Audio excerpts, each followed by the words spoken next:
How's it going, everyone?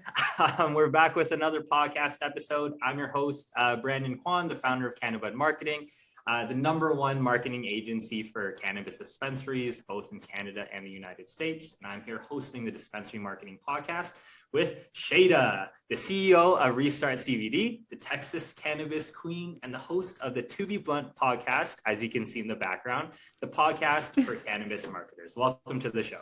Thank you so much for having me, Brandon. I'm excited to dive into today's discussion. No worries. So let's hop right into it. So first things first, tell us a little bit about yourself and a little bit about, I guess, the many businesses that you do.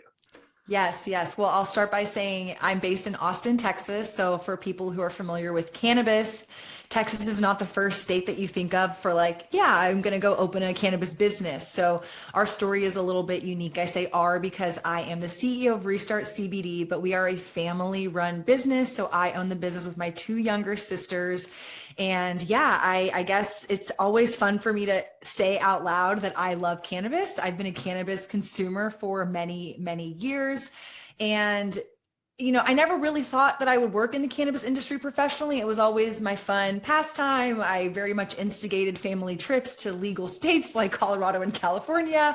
But again, being in Texas, I just didn't really see a clear path for how I was going to work professionally in the industry.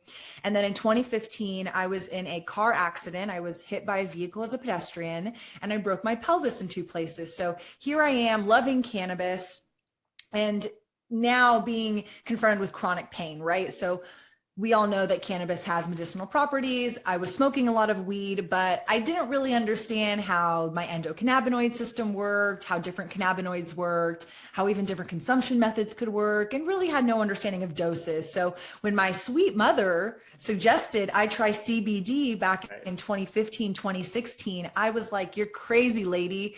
Nobody's talking about CBD. What the hell even is CBD? And again, the time frame, hemp didn't become federally legalized until 2018, kind of end of 2019, and then Texas would also legalize hemp in 2019. So from a market opportunity perspective, even though my mom had introduced it to me, it wasn't like I saw the CBD hemp market unfolding and I was like, I'm gonna start a business. This was just something that me and my family became familiar with, comfortable with. It was helping me mitigate my pain so much that I was able to get off opioids and, solely be using cannabis for my recovery. And that was kind of the foundation being laid, right? And so in addition to that, prior to starting Restart, I have a background in technology and marketing. I have a undergrad in marketing and a master's in business. And so for me, entrepreneurial mindedness is very much a part of my day-to-day.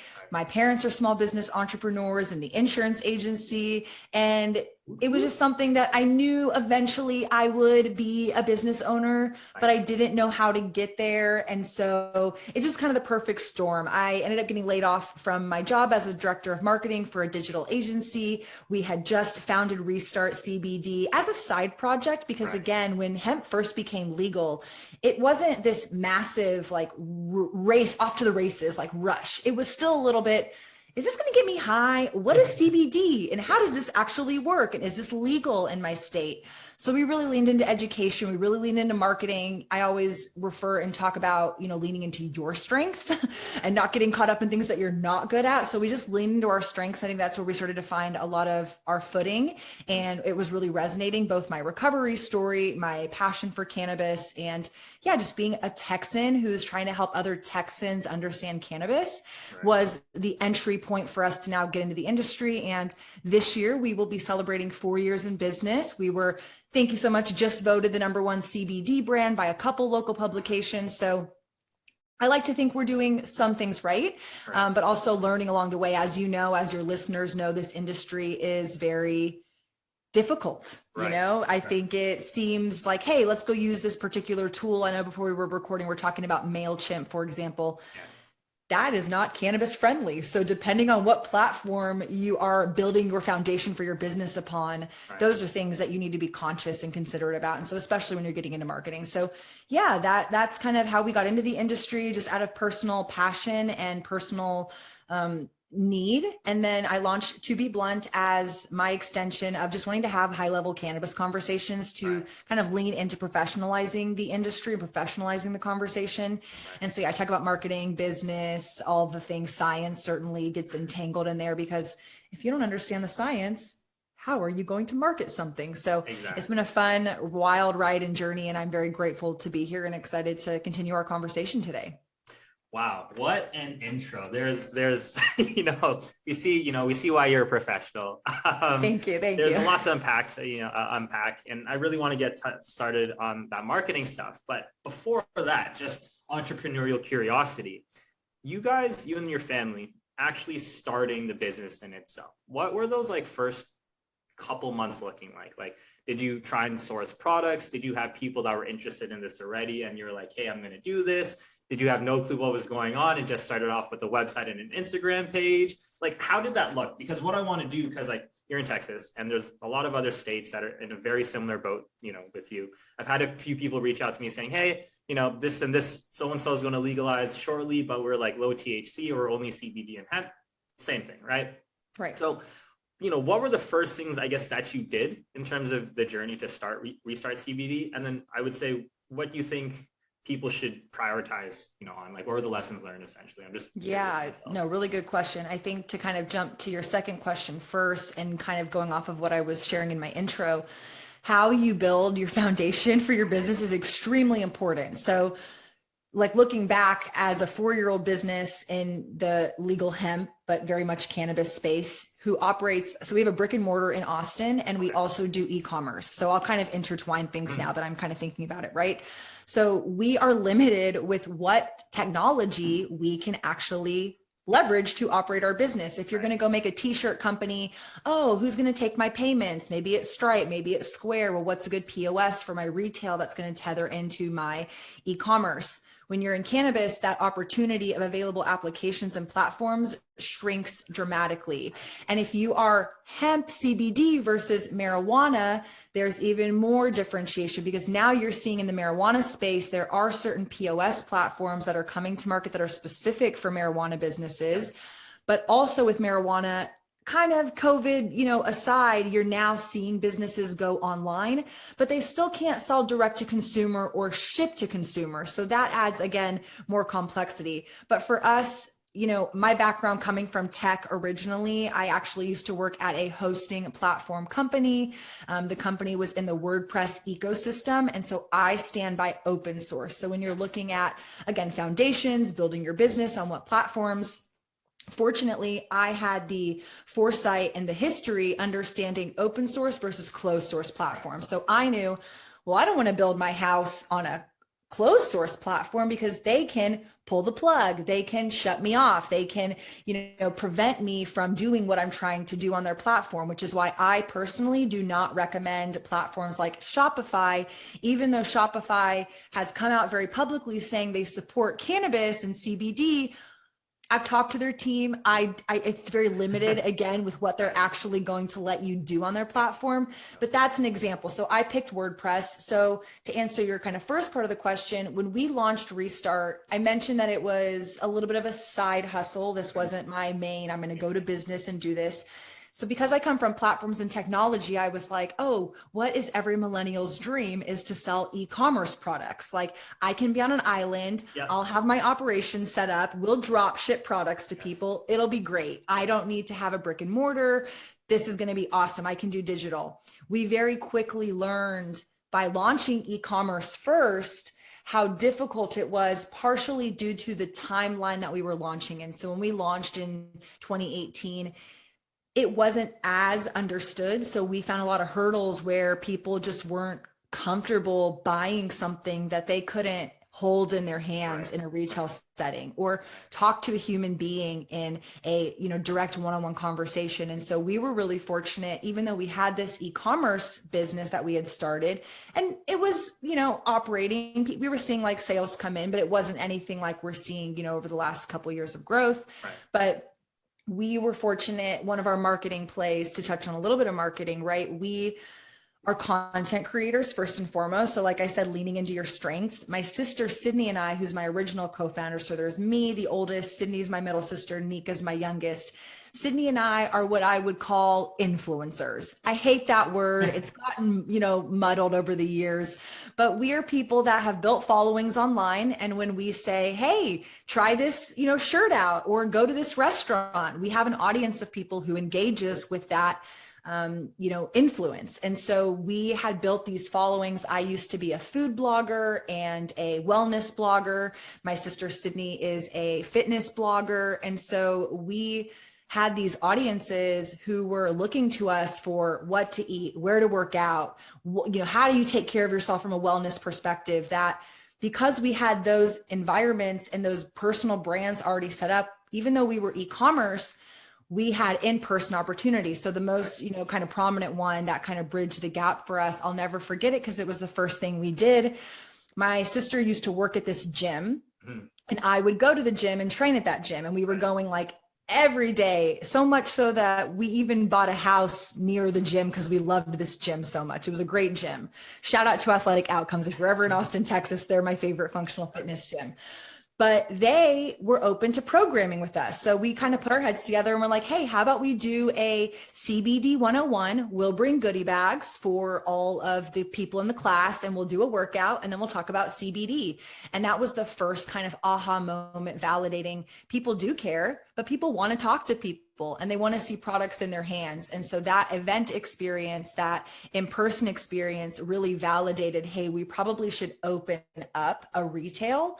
Didn't know what retail looked like, but thought, hey, we got to get this in front of people in a one-on-one direct setting, and we can't just solely be online. So to kind of sum it up, we launched online e-commerce first, realized it was really challenging. But I think fortunately for us through COVID, especially, we didn't have to think of how we were going to get online because we were already online.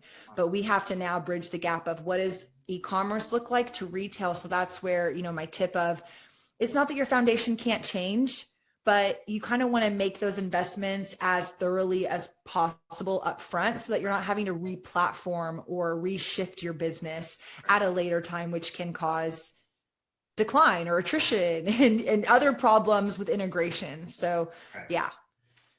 No, that makes tons of sense. You had a online following, right? That is your asset. It was your own digital asset. You're like, hey, let's do e-com because it would made a lot of sense. And you're like, okay, maybe retail, is the play to go.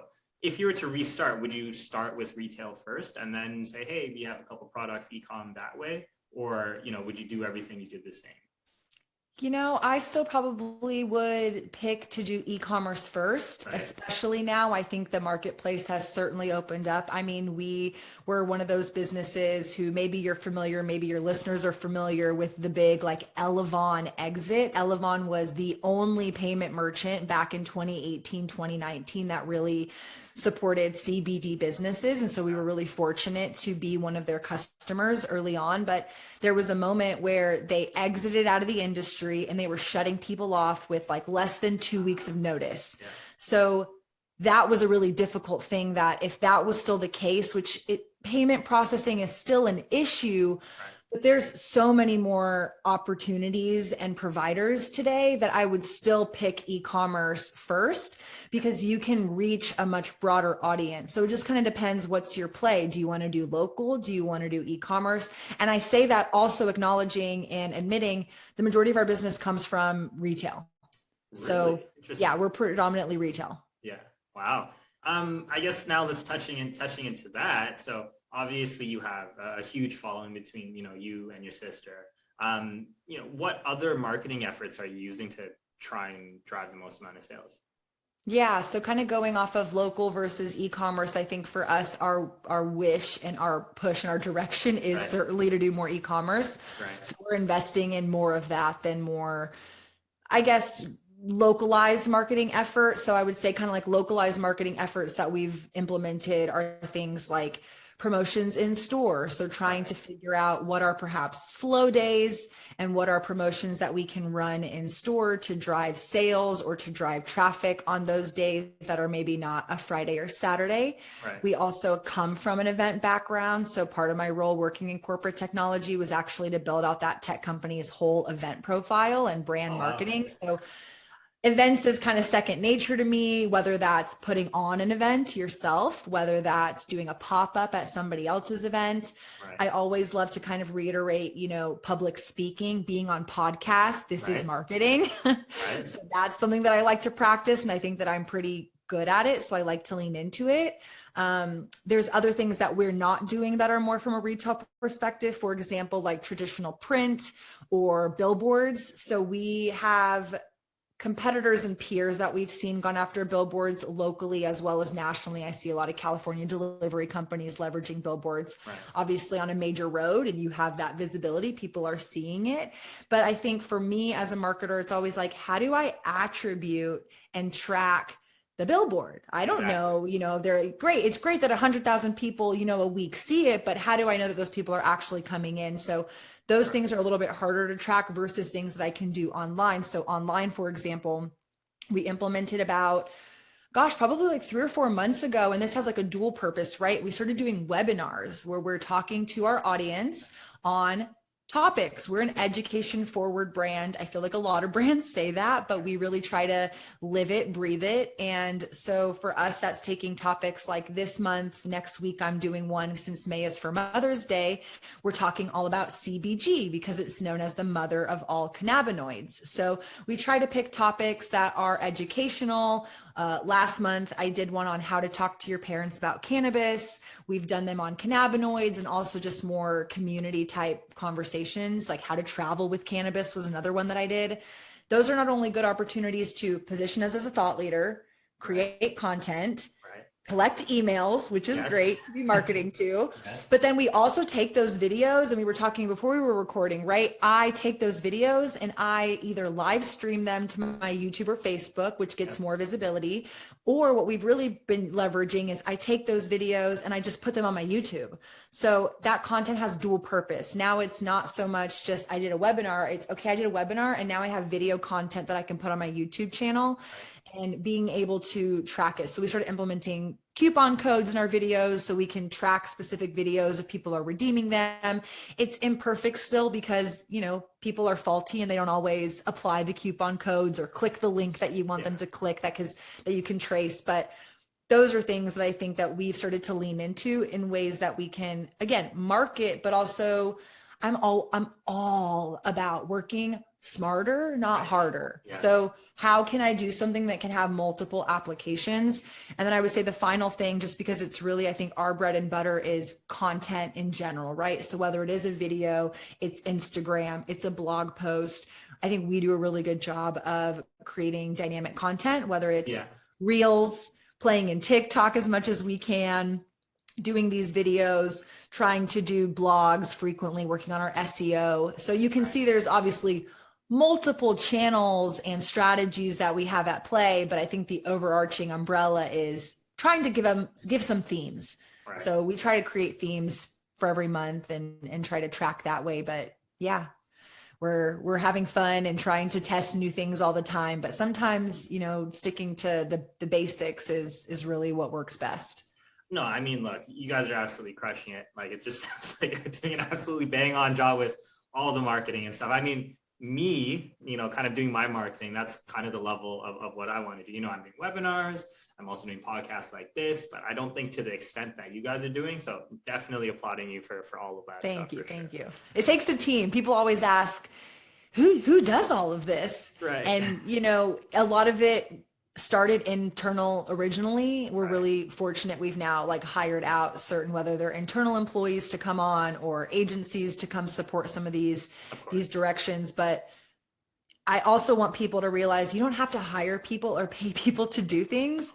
Start with what you know. And the beautiful thing I think about social media that's shown us, you can have the whole glamorous filter and the perfect, microphone setup. And then you see a video that was shot on like, a half blurry iPhone screen that wasn't clean and you can barely hear the audio, but the guy's like super engaging and that video has more views than perhaps sometimes the most polished video. So it's not that you can't work towards better quality, but the whole shtick is like just putting things out there and iterating and testing and just being a steward of, don't let good be the enemy of great. Just keep trying to do things. Yeah, no, I'm 100% with you on that.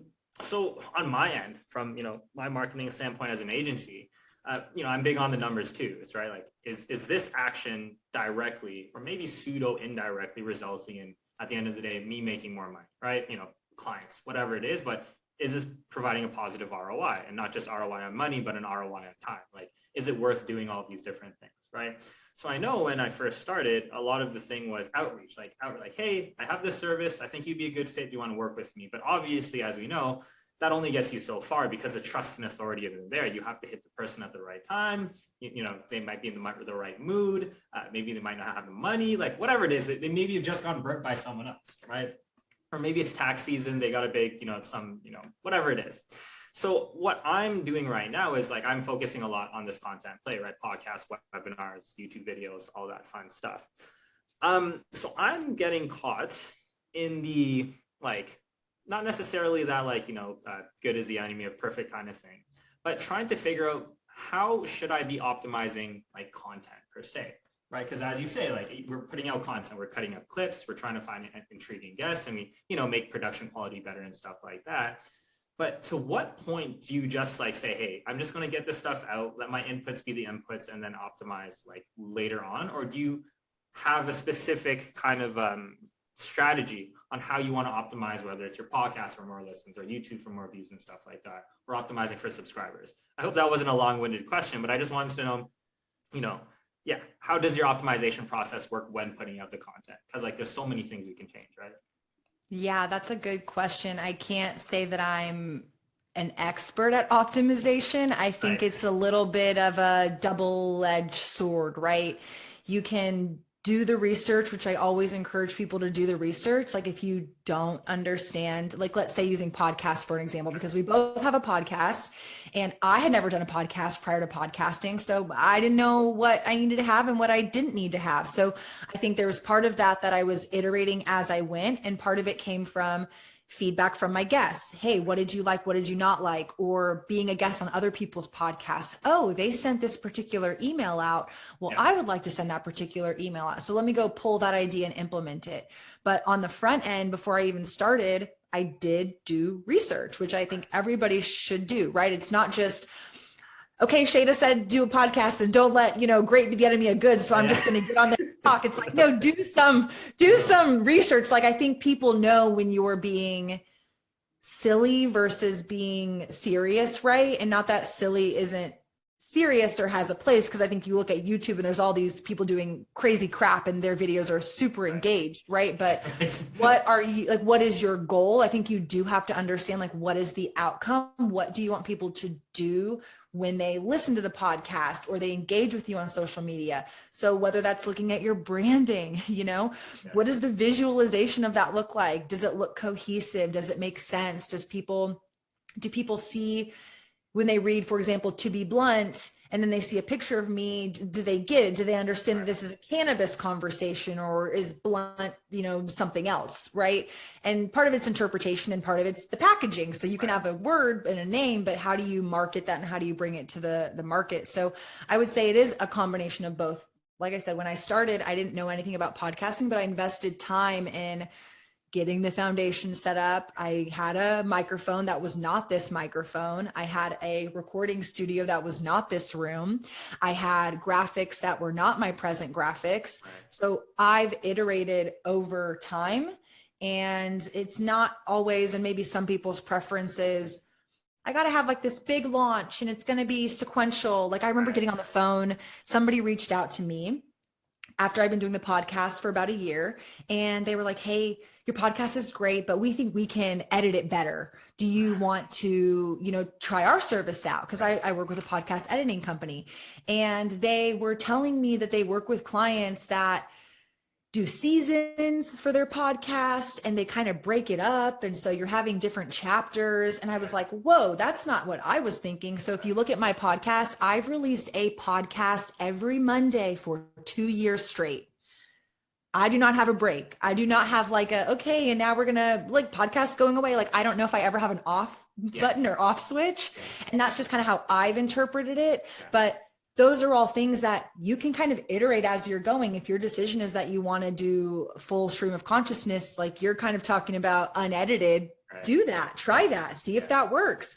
I don't do video. I'm talking about implementing video. That was actually my original thought. Then when I launched the podcast, I retracted that. And now I'm thinking of video again, coming up on my 2-year mark. So I think the answer is a little bit of both. I think you have to be open to iteration, because if you're like, this is the best and it's always going to be the best. Instagram is a great example. I have a lot of friends who are photographers. If they just post photos, Instagram's algorithm changed and they're not going to prioritize your photos. So now my photographer friends are like, son of a gun, I've got to go learn how to do reels and I've got to go learn how to do video content. If you do not put yourself in a posture of evolution, then it's not that your content won't still get attracted. It's just the platforms that you are putting your content on might not always reward you unless you are evolving as these platforms and algorithms continue to change. So yes, you should absolutely always be optimizing and iterating and taking feedback. And then also at the same time, trusting yourself and just launching things that you think are, a quality that you'd be proud of, right? At the end of the day, you have to have ownership of what you're producing and putting out there. Look, absolute, tons of golden nuggets right here. I mean, haven't even gotten into the tactical stuff like that yet. I mean, I'm sure I've said enough, but you're absolutely crushing it right now. I appreciate it. I'm just doing what I don't think I'm great at everything, but the things that I'm aware of being good at, I try to lean into those. And it is an iteration. It is an optimization. It is a process. It is a journey. And, if you would have seen me, I started public speaking, just to interject this thought, because I think when people look at me now, they're like, oh, you're so polished. Even one of my retail associates, she's like, did someone teach you to public speak? Did you do training? No, I didn't. But I remember the first time I public spoke at a conference in my previous industry, in the WordPress industry, and I was petrified. I didn't know how to command a conversation, command a room, and you have imposter syndrome, right? And so how do you chip away at that? Well, you put yourself in uncomfortable situations to challenge yourself, and you keep doing it, and over time you get better. So I'm a big fan of consistency and just putting yourself in uncomfortable situations and getting better as you go. And so I think if you have that attitude, you have that stance in life, then you really can do anything. Because what separates, me from, I don't know, I'm like a big podcaster, right? Yeah. Joe Rogan, he's controversial, right? But Joe Rogan, he's this #1 podcaster on Spotify. Oh. How do you get there to be that level? Well, what does it take? And so kind of, looking at it and dissecting it from that perspective, and then just showing up every day and plugging in and doing it.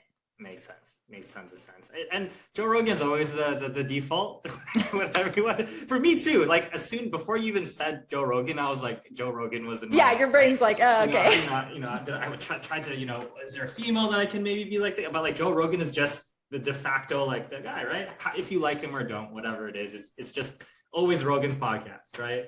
Yeah. I just feel like he has kind of cornered the podcasting market, and it's a universal name that people are like, oh, podcasting, of course. Yeah. So aspirational maybe. So let's hop into social media. So professional, I know you don't like the word influencer, but that is what you are. You have a professional, influencer and a following. What's some like tactical advice you would give for some of these dispensaries trying to grow their social media? Because I see a big issue going on, and it's like, they're getting all these bans, and there's compliance issues, not just like government compliance legislation issues, but like what Instagram allows you to do and what they don't allow you to do. I think that like this is an opportunity, right? If all of these dispensaries are getting banned by doing the things that everyone else does, why don't you try something else that might be outside of the scope of what dispensaries traditionally do? But by having a good social media following, you can essentially build that brand up. So I was wondering if you had any more tactical tips on how these dispensaries can, maybe go about not circumventing the rules, but just leveraging Instagram and social media more than they already are. Yeah, I think one of the things that comes to mind is obviously if you're a dispensary, you're selling cannabis products and Right. people are enjoying those products if you're in business or you're growing your business. So how do you empower those consumers to help create content? So in our world, it's called user generated content, right? So you can do multiple things with user generated content.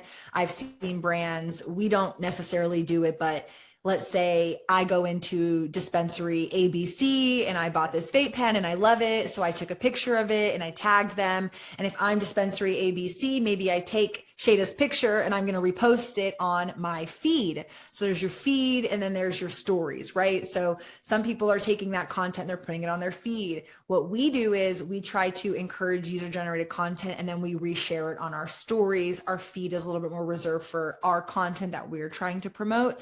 But I think user generated content is a great way to get around some of the circumventing of you posting that content and it's someone else posting that content. And so how do you activate that, right? What does that look like in tangible terms? So simple things, maybe it's not simple to everybody, but do you have, an easy to understand Instagram? I get it. When you're in this industry, you're forced to kind of like two paths. I mean, multiple paths, but two paths that come to mind. One, you can't always, everybody can't be like the Green Road, like everybody's that name, right? So then you're the Green Road Arkansas, you're the Green Road California, you're the Green Road whatever. But trying to pick a name that is unique and easy for your consumer to latch on, follow, engage on social media. You want to be top of mind. But then the other thing too is when you're getting disabled. So I have a lot of brand friends that I see, they had to add underscores in their Instagram or they have to add the number 1 at the end.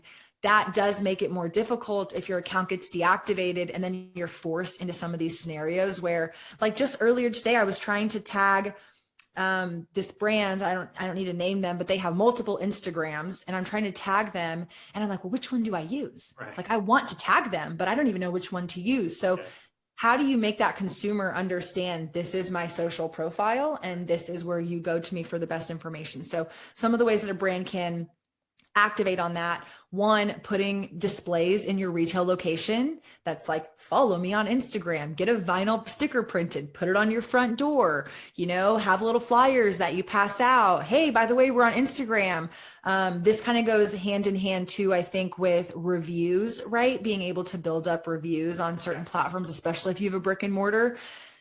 Part of the time, it's just people don't ask. I'll go write a business a review. As a consumer, we're not always thinking, oh, how do I help this small business that I love? But if I'm the business owner, which I do, I ask our customers, like, especially if I notice they're having a good experience in the store and you can tell by the conversation, like, oh, by the way, we have an Instagram, or did you like this education? I've got a YouTube channel. And oh, by the way, we're on Yelp. Do you mind going and leaving us a review? So being thoughtful and having those conversations and then tangible ways that you can point someone to your Instagram or hand them a physical, like we literally printed little business cards that have all of our information on it. And we put those in every customer's bags. Yeah. So when customers are checking out, they're walking out with this information. Hey, did you like this product? Like mention us on social media. Like we love seeing how our customers are engaging with our products. Yeah.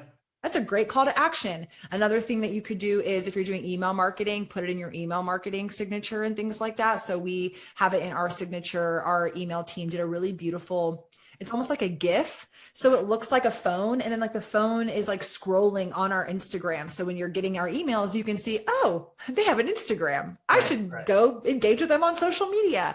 And so it's again, creating some of that connection for the consumer to like steer them in the direction of engaging with you on these platforms. Yeah. I mean, yeah, because like you get them in and it's like, sure, they may just be like perusing your Instagram one time, but now you're top of mind for whenever the next time they want to buy any CBD related product, or like you pop up on their feed kind of thing. And it's like that whole omnipresence strategy where like you're on social, you're on email, text, SMS, on the website, all of these things kind of put together, and it really helps drive overall brand awareness, for the store, for any other dispensary that wants to do that as well. Well, you said it too. It takes people like 7, or you didn't say 7, but I'm saying 7 because that's, I believe, the correct number. It takes people 7, updated, actually. Sorry, maybe 9. No, you're fine. Up to 21 or something like that. Oh, geez. Well, probably because of the amount of like onslaught of content that we're being served at any given time. But it is interesting when we're in retail, we have it in our POS, and my retail staff knows to ask like, hey, Brandon, how did you hear about us? Right. And it's remarkable sometimes people's recollection.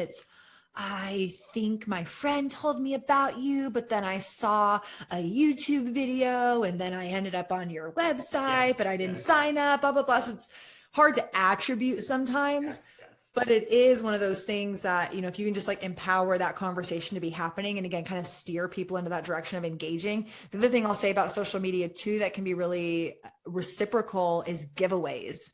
Giveaway.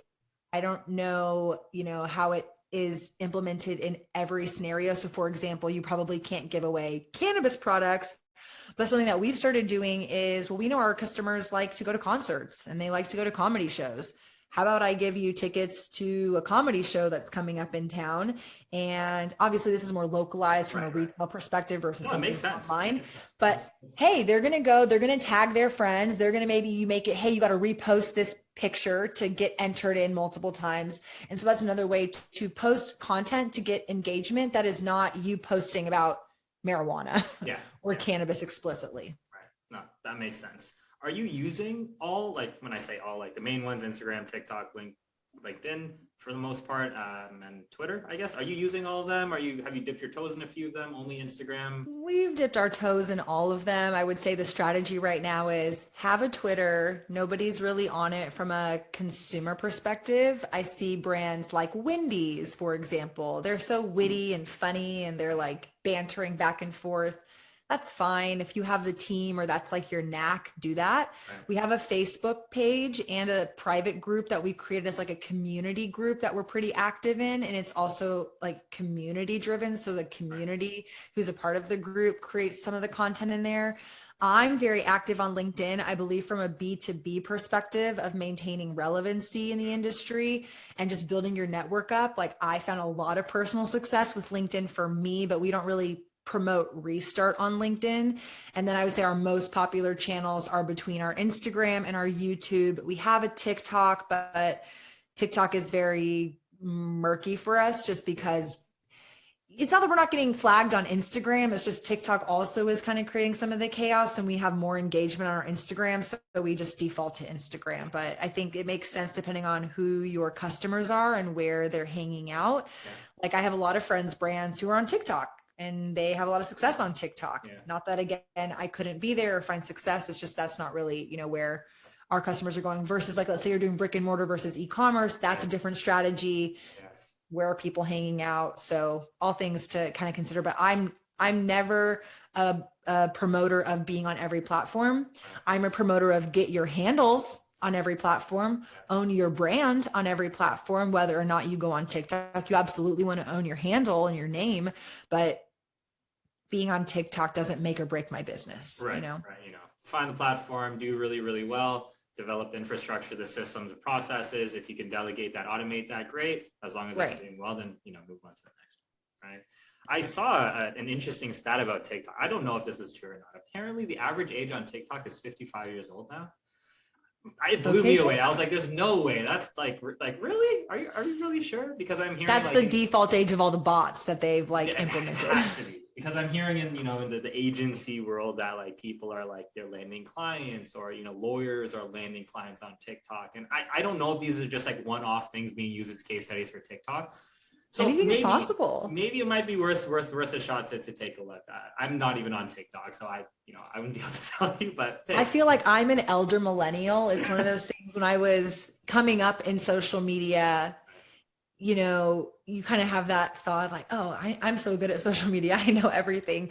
And then now as I'm getting older, I'm kind of aging out of these new platforms. And I'm like, I don't know how people do it. I don't have the time. I don't have the capacity. So in that instance, maybe a company decides, hey, I'm not going to be on TikTok because I don't understand that. I'll be on Instagram or YouTube.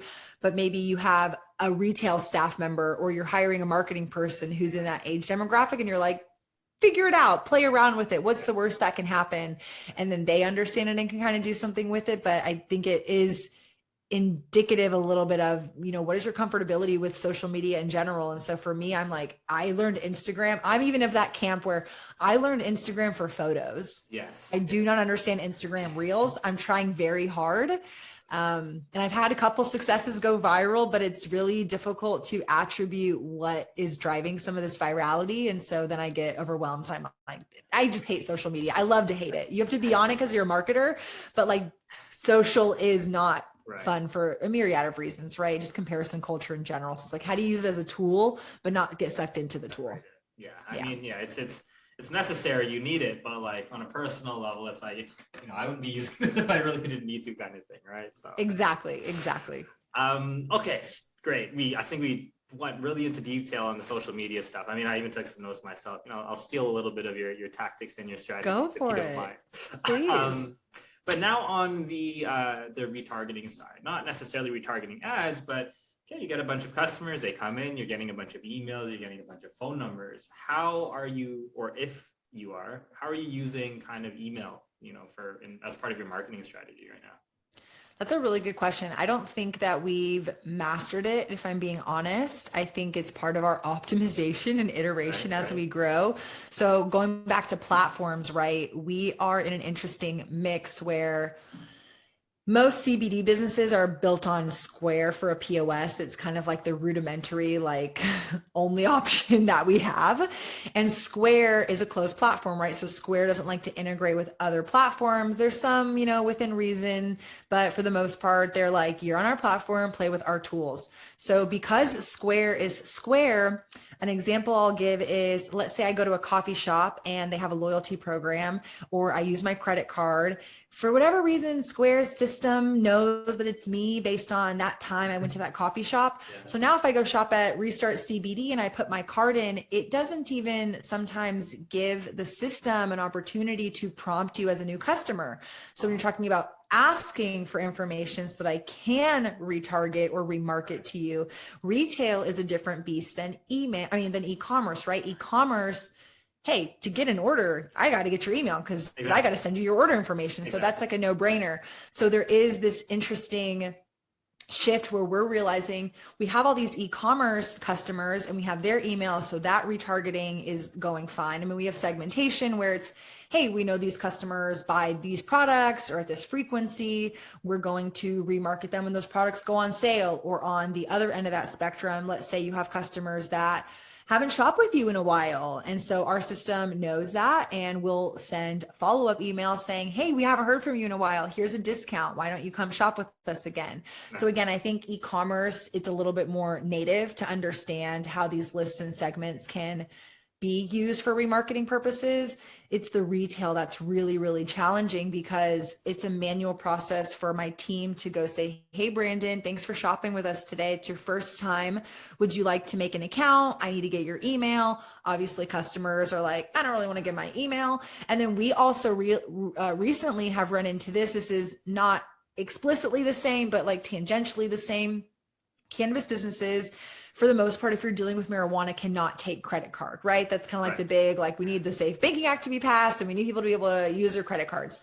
So these businesses are forced into a cash operation. So there's that one aspect. Then you have the other side of that coin, which is, I don't want anybody to know where I'm spending my money and how I'm spending it. My job can't know, my credit card statement. Just the other day I was at our retail and we overheard this gentleman, he's like, which we don't take cash. Interestingly, we're a CBD brand that decided not to take cash because we don't have to be forced into that. It is a safety issue for everybody. I was just on LinkedIn and saw another colleague of mine in another state. He just was posting about his retail location getting broken into. So that's a real fear, obviously, for our industry. But going back to the sentiment, this customer, I'm overhearing him and he's like, I don't want this, to show up on my credit card. And we as a business do the due diligence. It's not like it says Restart CBD, Restart Cannabis. It says Restart LLC. So, what is that? But this customer felt so uncomfortable giving us his credit card, let alone me getting his email address to be like, hey, why don't you come back? Right. So we have to be creative. We promote our webinars in store. Again, we do a lot of, basic marketing strategies like printing out pieces of paper that say, here's my website, here's this thing. We partner with certain organizations that are maybe more friendly for the consumer to want to engage with or give their information to.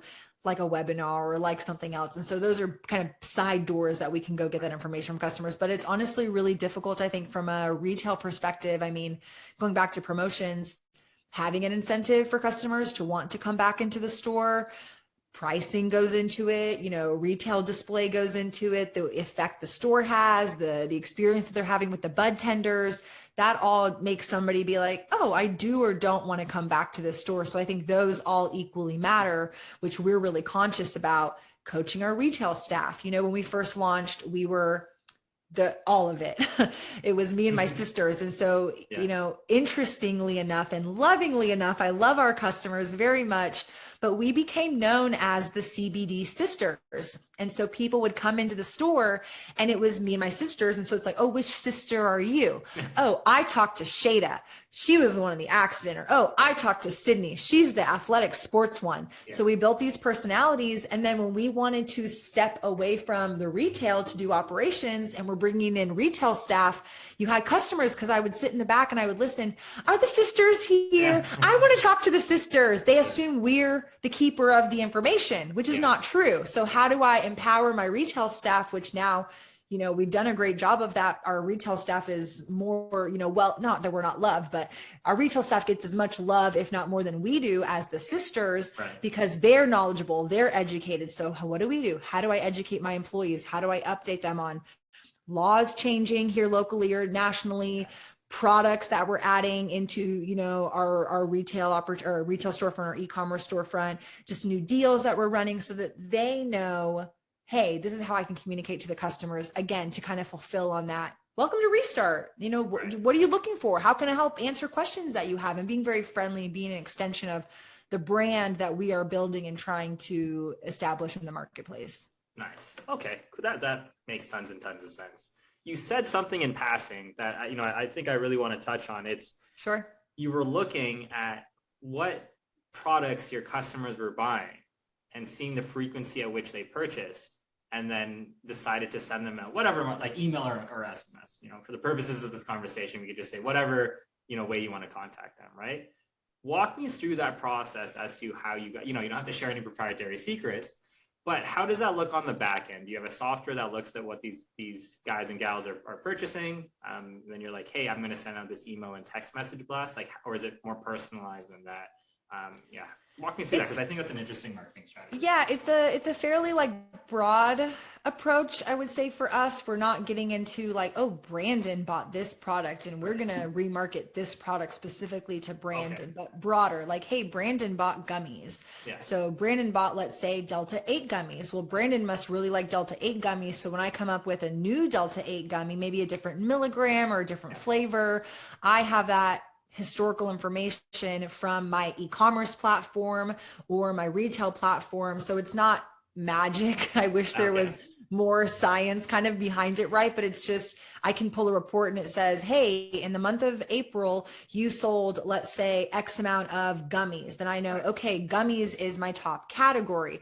Okay, then I can distill it down further with that segmentation of, okay, gummies is top. Well, now I notice Brandon and, these 300 other people bought the most of those gummies. So now I can segment that list out and say, okay, now I'm going to send them a list saying, hey, we launched this new gummy flavor, and just go straight to them with that. And I wouldn't say that that's our strategy. It's our agency strategy they, suggested to us to implement in terms of all of this stuff happening. But if you look at it, it is a pretty basic strategy. I mean, it doesn't take a lot of science or thought to think oh, if Shayda really likes, black clothes, which I do, people, in fact, I just posted on Instagram, I only wear black clothing. Well, I'm going to market to her this shirt that is black. Right. Obviously she bought it. We know she likes it. I have her email. When I'm coming up with another product in that category, how do I send it to her? But yes, the systems that make it function, you certainly want to make sure that you're capturing that information. Again, we use Square. So Square does a really good job with reporting. I can't speak to other POS systems. And it's not that Square is great by any means. I don't really know any other alternatives, but Square does give me, that data of this is what you did today in sales. This is what you did this week, this month, this year. And then I can distill it down into products. And then that is also mapped into our e-commerce, which again, like we talked earlier, my e-commerce is more email attribution versus Right. my in-store is more just, oh, we sold a lot of this category of product this month. And I sometimes don't know how to remarket that to those people. Because I think list segmentation is something, if we're talking about the next level of kind of marketing in terms of iterations and optimizations, like list segmentation is another opportunity that I found a lot of people not doing. Because I know within some of the platforms, like Dutchie, iHeart, Jane, Meadow, and all these things, they give you at least the service level of these data, right? Like what categories you're selling the most of, obviously how much you've sold, and then even sometimes bringing that down into like top 10% purchasers and stuff like that.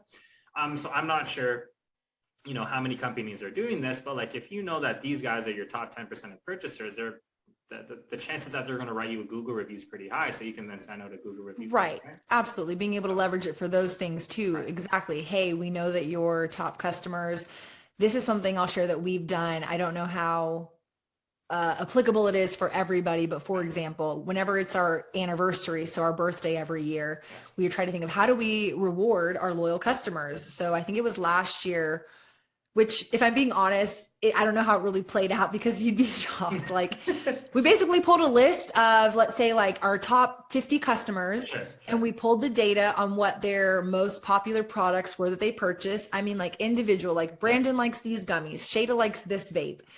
And we wrote them a note and we sent them that product on our birthday and said, thanks so much for being our customer. We appreciate you. Like, here's a little, treat for supporting us over the years.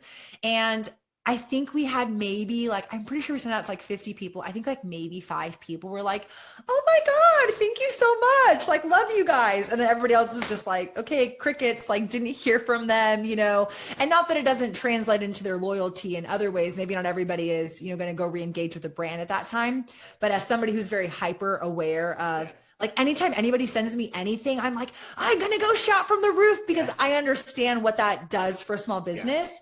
And so that was just an idea that I wanted to mention. It was creative for us to think, okay, how do we celebrate this event? And because we're selling CBD, we can obviously ship our products direct to consumer. We predominantly sell our own products that we manufacture. So I'm not or trying to, you know what I mean? Like selling somebody else's. So it's like, this is my decision. I'm going to gift you guys these things. And so we did that based on who were our top loyal customers and then what products do they purchase from us the most. Did you tell them that they were the top customer when you sent it to them, or did you just say, here's a gift? I think we said that they were a top customer. I think we were like, thank you so much for your loyalty. You're one of our top customers. I forget the specifics, but I have to believe, we said something along those lines. Well, because like I think that's a brilliant marketing idea, but I've also seen it like that's super great, like super customized as well for the person, right? So I've seen on the flip side where something that's so customized, they're almost freaked out. They're like, how do you know that this is the product that I bought? So I'm curious to know whether or not, like, if that was, their impression of that to at least to a certain extent, right? Because, I didn't hear anything about that. Because there was a, short story or long story short, there was that one, I think what happened, they were sending like targeted ads. It was like Target that sent like ads to someone, and it was about like babies, and they sent baby diapers and baby formula stuff and all that stuff. So apparently one of the parents in the household went and said, hey, why are you sending this here? Like blah, blah, blah. We don't need this. And it turns out that, whoever was searching this up was actually pregnant, and they sent a thing, right? So, how granular can you get in terms of the customization? I think it's a fantastic gesture. I don't think there's anything wrong with that, but I was just curious as to like, did that affect anything at all from that side of a marketing strategy? No, not negatively, because I think we were like, hey, it's our birthday, we appreciate your business, we want to support, celebrate with you. I think that was like the messaging. So it was more just like my ego of like, like we went out of our way to like do all this work and write these letters and like hand, sign them all. And not that, again, I was expecting everybody to be like, oh my God, Restart, I love you guys, let me tag it and post it. But you want more than 10%. I want to see the effort, validated. Exactly. And so, are we going to do it again? Probably to some extent, just because that's, kind of our sweet way to like thank our customers. But always trying to gauge how effective it is in the long run. No, that's awesome. How much time do you have left? I have a call at 3:30, so in 25 minutes. So in 25 minutes, okay. A couple topics that we can touch on then. We can do the branding stuff. we can do the challenges in the Texas space, and pick one. Because I think with branding, you'll have a lot to say as well, like how you built the empire that is Restart CBD, which I think is pretty cool. But then also, I think there's also value in talking about like what are the challenges to running a cannabis adjacent business, right, in a place like Texas. So whatever you think is more relevant, I'm not you're picky. putting the decision on me. Okay, I've had a branding agency come on already, so I guess they spoke a lot about branding. But let's just touch on kind of if you have, I don't know, 3 to 5 points about branding for what, I guess not necessarily what that means for you, but if you were to start and rebrand Restart CBD, what are the next 5 steps you would take in order to get it to the best place you possibly can? Let's just do something like that. Oh man, what a good question. I think I'm a little haphazard, which is awesome because the perception of us is like I remember getting this question by a pretty big like design agency. They're like, "Who did your brand?" And I'm like, "It was me, my sister, like we did it." And I used basic tools. Like I love Canva. I love Coolers, Coolers or Colrs. It's a really great, it's like a color picker. So if you're like, okay, well, what are like 5 colors that can go together? It kind of helps you look at them and it can like auto populate colors. That's how we picked our brand colors. We used tailor-made brands to make our logo. I tweaked it a little bit after we made it in there, but for me, branding isn't always, again, what is the Nike swoosh, like what is that big magical thing I have to do, but more the cohesiveness. So it's, okay, what is my name? Going back to my earlier point, can I get this name on a .com? Can I get this name on social media platforms? That for me is like step 1, is the URL available? Because if it's not, then it's not a unique position for you to create a brand around, right?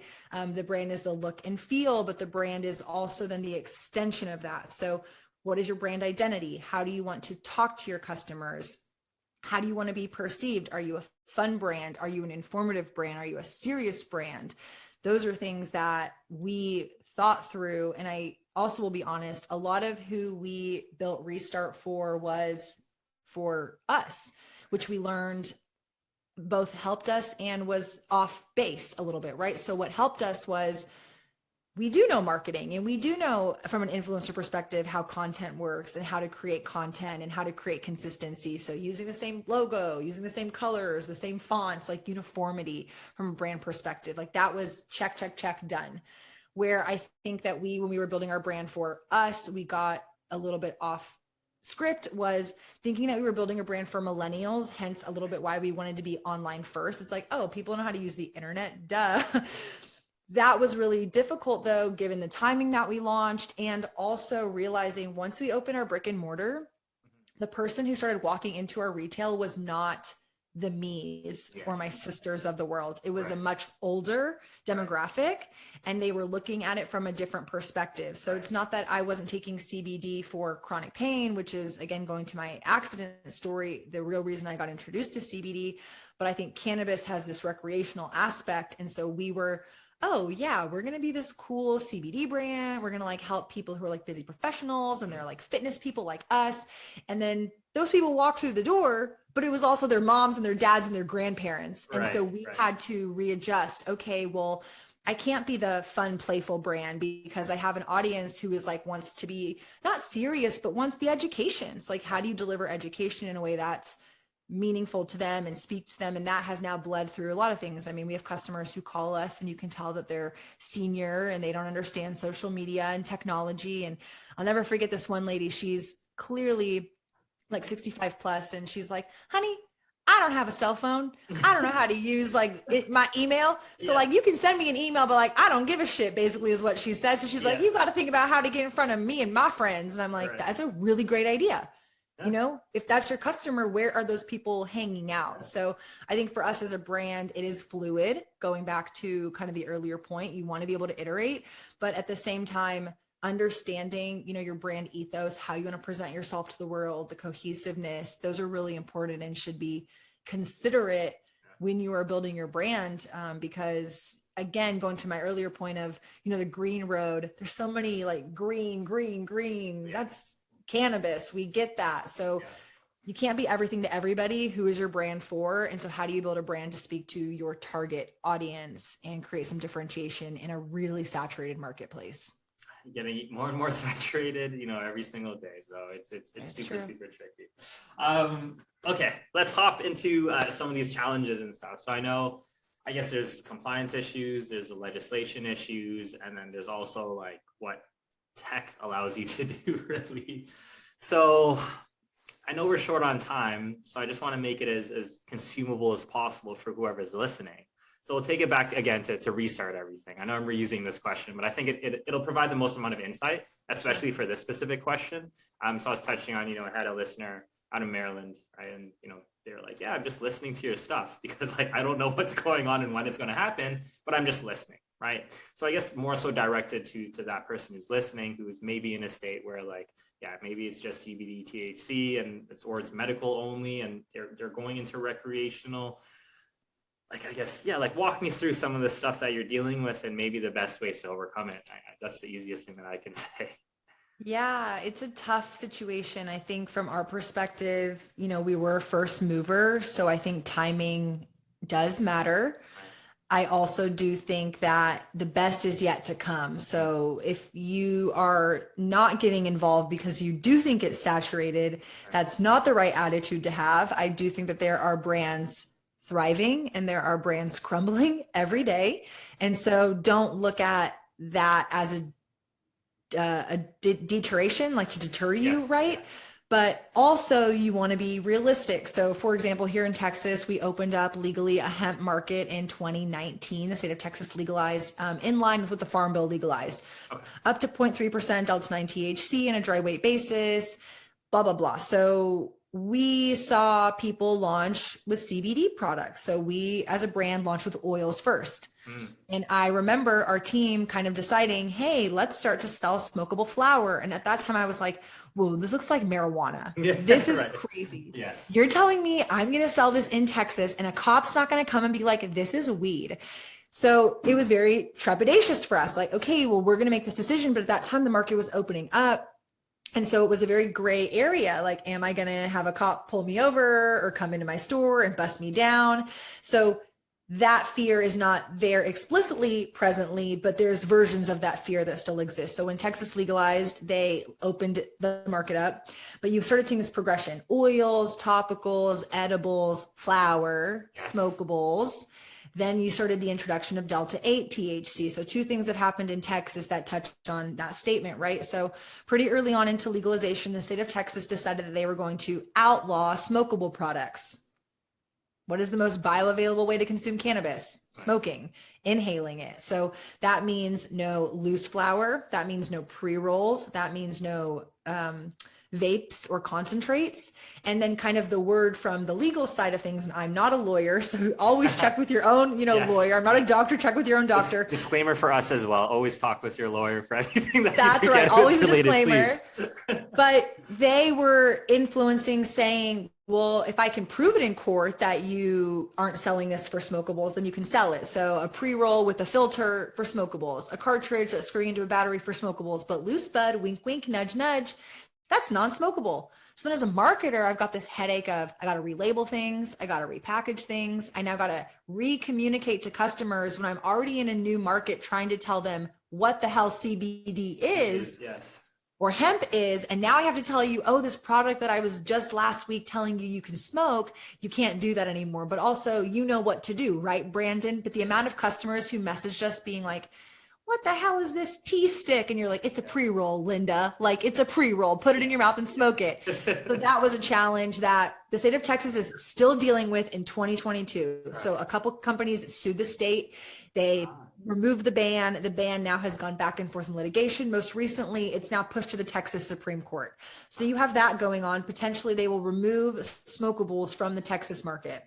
Then you have the Delta-8 ban going on. So Delta-8 got introduced in the market kind of 2020, I want to say. And ever since 2020, 2022, it's been at a federal level difficult. The FDA just sent out these Delta-8 warnings. I believe that was more on packaging and labeling for medical claims more than it was on actual Delta-8 efficacy. But it still goes to show that Delta 8 is this tumultuous. It's not illegal in every state, right? So Texas is dealing with that too. A Delta 8 ban that was in the Supreme Court most recently, and they kicked it back to the appellate court. So again, if you're like, oh, I want to get into the cannabis industry, yeah, do it. Yeah. What are you going to sell, and how long are you going to sell that product? So I always use this example. One of my friends, he owns a pre-roll company in a suburb of Austin. Well, if he's only pre-rolls and Texas takes away smoking in the state, well, then what is your business? You know, you can't really be in business to be a pre-roll maker. Right. So it certainly makes it harder for businesses who want to like hang on until legalization, or to just sell those products in general because you really believe in smoking and inhalation. So those are challenges that it's just, that's the name of the game. And so unfortunately, when Texas legalized, you saw a lot of people get licenses. They wanted to go grow, they wanted to open dispensaries.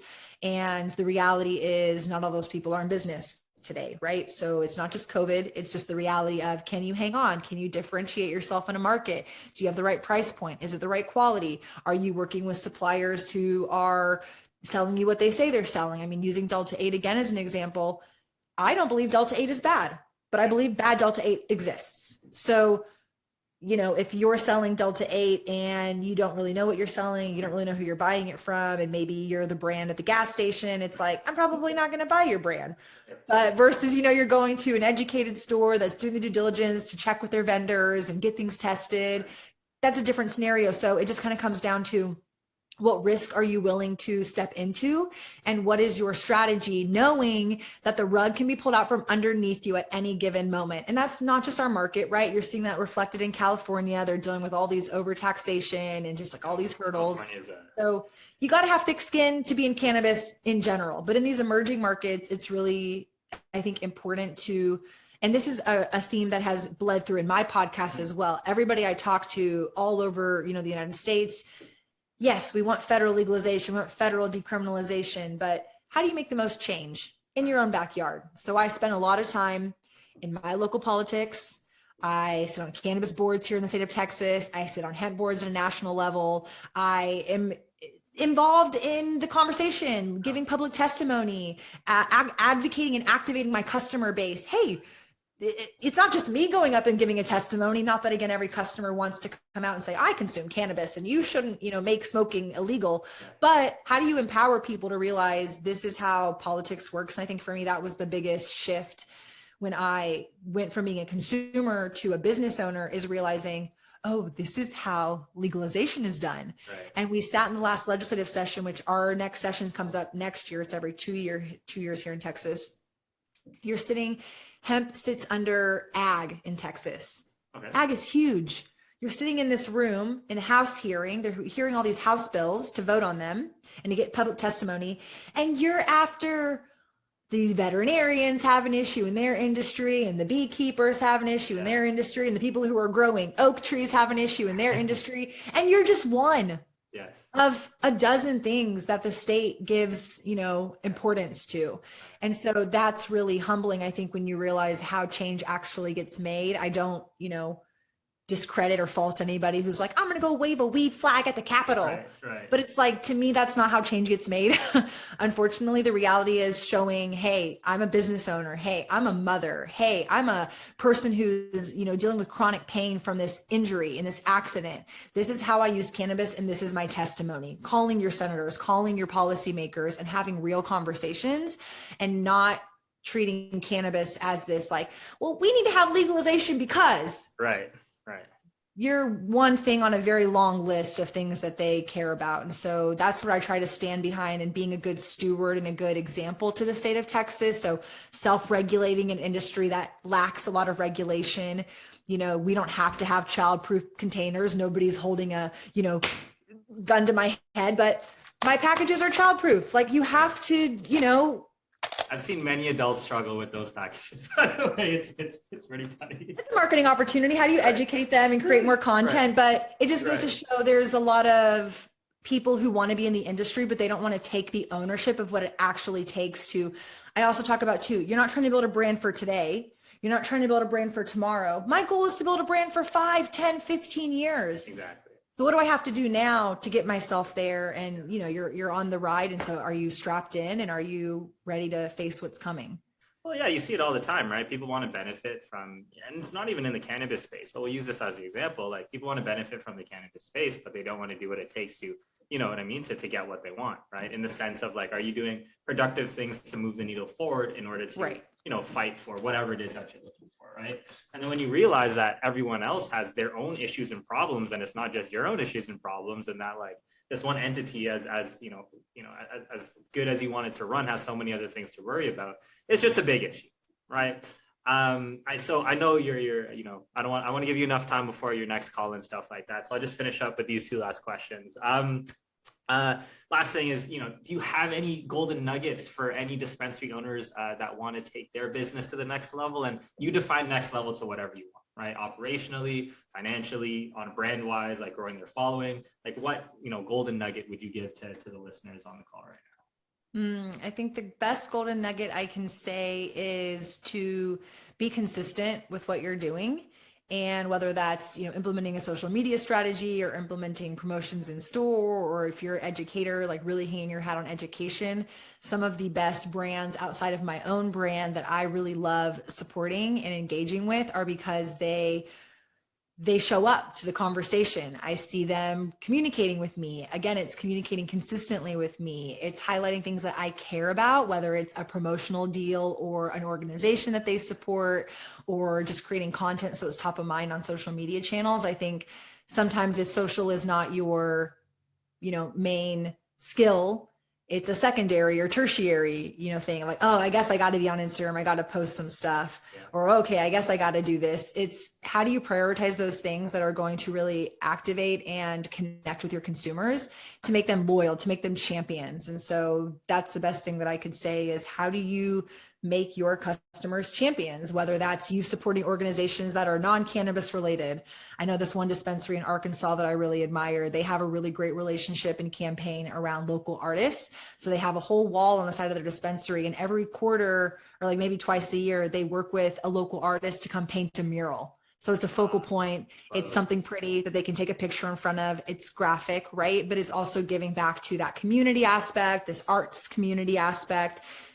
Those are cool, interesting ways that you're marketing your business, but you're also extending yourself into other conversations that aren't just, I'm, you know, a dispensary and I'm open and I sell cannabis and you should come to me. And there's going to be those brands. I call them transactional brands. You sell weed, I got money, I need it. Great. But if you want that repeatability, a reason for someone to come in, what are you giving that person? And understanding your customer. Yeah, you really got to understand your customer, who's coming in and what matters to them. So maybe the nugget is talk to your customers, ask them questions, give them a survey. Right. No, I mean, look, that works, right? It's a lot of people think, yeah, let's do all these marketing things. But if you don't understand who you're selling to and what you're selling to the people that you're selling it to, that you're gonna have a big issue. So last thing is, where can people get in touch if you know, if they want to find you? I mean, I know you have your podcast and stuff like that, but here, feel free to plug in all of the different things that you do. Thank you. Yeah, I think people can check out Restart CBD. We're on all the channels, YouTube, Instagram, Restart CBD. And then my podcast, To Be Blunt. You'll see my face, To Be Blunt Pod on Instagram. And then if you want to connect with me directly, my name is Shayda Torabi. I'm on Instagram as @the Shayda Torabi. And I always genuinely mean it when I tell people this, but like reach out, like we're humans. Like I think people glorify this conversation. Like, oh, it's Brandon and Shayda and like, I can't interject. No, literally, if you heard something that we said, or you have a thought, or you want to challenge something, like I welcome all perspectives. Find us on LinkedIn, find us on social media, ask a question, you know, just share and create the community that you want to be a part of, right? And so I always like to extend that to people as like, I'm not just a glorified like talking head. I'm a person who really loves cannabis and really loves marketing and building great consumer brands in the cannabis industry. And how do I help people? So please connect. And I really appreciate you for having me on the podcast. I love this conversation. No worries. Like, you know, if you weren't strapped on time, I'm sure, you know, we could have made this a very, very long podcast, which I'm a fan of, right? Organically having a conversation about absolutely everything to do with cannabis, I think is really, really fun. But yes, just want to say thank you for hopping on the podcast. Really appreciate it. And, you know, hopefully we'll have you on for a couple future episodes, maybe thank you. I look forward to it. Yeah. All right. Well, thank you very much. And thank you to everyone who is listening, and take care. Bye. Bye, y'all.